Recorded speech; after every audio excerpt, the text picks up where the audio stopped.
pecinta teknologi se-Indonesia Raya plus warga internet sejagat. Kembali lagi bersama saya Sari yang selalu bikin berita teknologi jadi lebih seru daripada nonton sinetron azab. Hari ini kita akan membahas sesuatu yang kedengerannya kayak nama robot transformer generasi terbaru, 6G. Ya, betul sekali. Setelah kita berjibaku dengan 4G yang kadang ngos-ngosan kayak lagi lari maraton dan baru mulai kenalan mesra sama 5G yang katanya super ngebut.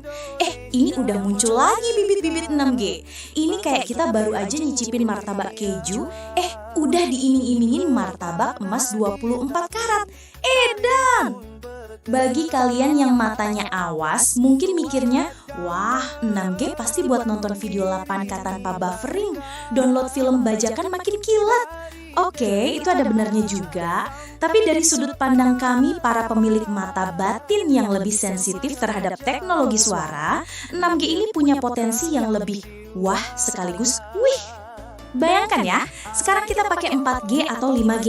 Kalau lagi pakai aplikasi pembaca layar atau screen reader, kadang masih ada tuh jeda-jeda nyebelin kayak lagi dengerin orang ngomong, tiba-tiba dia batuk dulu 5 detik, baru lanjutin. Bikin emosi jiwa. Nah, dengan 6G yang katanya kecepatannya bisa puluhan bahkan ratusan kali lipat dari 5G, ini kayak batuknya itu nggak kedengeran sama sekali. Informasi langsung nyampe ke telinga kita secepat kilat. Ini artinya apa? Pertama, informasi jadi super instan. Bayangin kalau kita lagi pakai aplikasi navigasi buat tunanetra.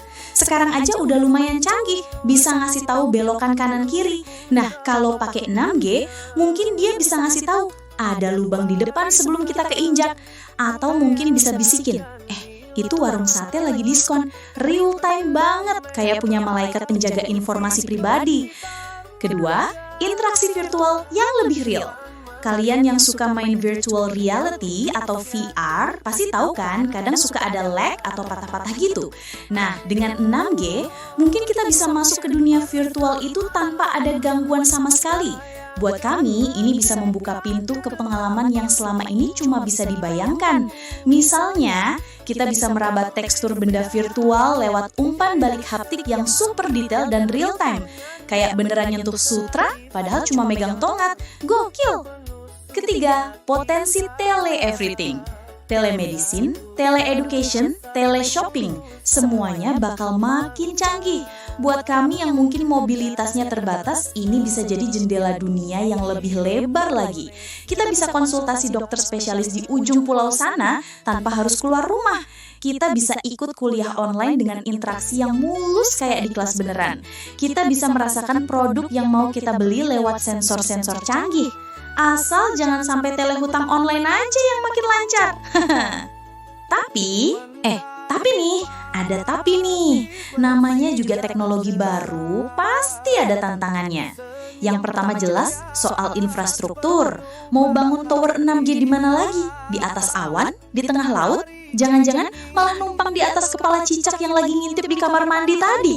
Biayanya pasti nggak main-main. Tarif internetnya nanti kayak harga tiket pesawat first class. Dompet kita bisa auto menjerit. Yang kedua, soal kesehatan. Ini nih yang selalu jadi perdebatan setiap ada jaringan baru. Gelombang elektromagnetik 6G ini katanya frekuensinya lebih tinggi lagi dari 5G. Efeknya ke kesehatan gimana? Apa nanti kita bisa ngecas HP pakai pikiran? Atau malah kepala kita jadi kayak microwave? Semoga aja nggak ada efek samping yang aneh-aneh ya. Nah, yang paling penting buat kita, para pejuang aksesibilitas, apakah 6G ini akan ramah buat kita sejak awal? Jangan sampai kita udah heboh duluan, pas teknologinya udah ada, aplikasinya malah nggak bisa dibaca screen reader lagi. Itu namanya PHP digital. Saya berharap para pengembang teknologi 6G ini dari sekarang udah mikirin soal aksesibilitas. Bikin antarmuka yang bisa diakses pakai suara, kasih label yang jelas di setiap tombol virtual. Jangan bikin kita meraba-raba kegelapan digital lagi.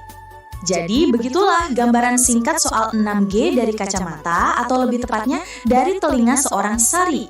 Teknologi ini punya potensi yang luar biasa buat mempermudah hidup kita semua, termasuk kami para penyandang disabilitas penglihatan.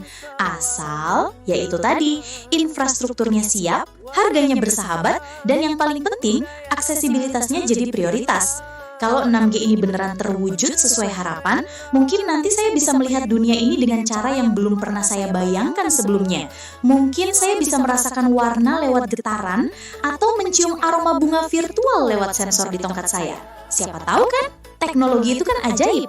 Sekarang giliran kalian. Gimana pendapat kalian soal 6G ini? Apakah kalian optimis, pesimis, atau malah bingung kayak lagi nyari kunci motor yang disimpan di kulkas? Tuliskan komentar kalian di bawah, kita diskusi seru. Jangan lupa juga ya, kalau kalian suka dengan obrolan santai tapi berbobot, sedikit ngawur juga sih dari saya ini, jangan lupa like video ini sampai jempol kalian keriting. Dan yang paling penting, subscribe channel Agus Pratondo biar kalian gak ketinggalan update teknologi paling hot dan paling bikin ngagak. Nyalakan juga loncengnya biar gak ketinggalan notifikasi dari saya. Saya Sari, pamit undur diri, sampai jumpa di video berikutnya. Tetap melek teknologi dan jangan lupa sesekali lihat ke langit. Siapa tahu ada sinyal 6G nyasar. Dadah!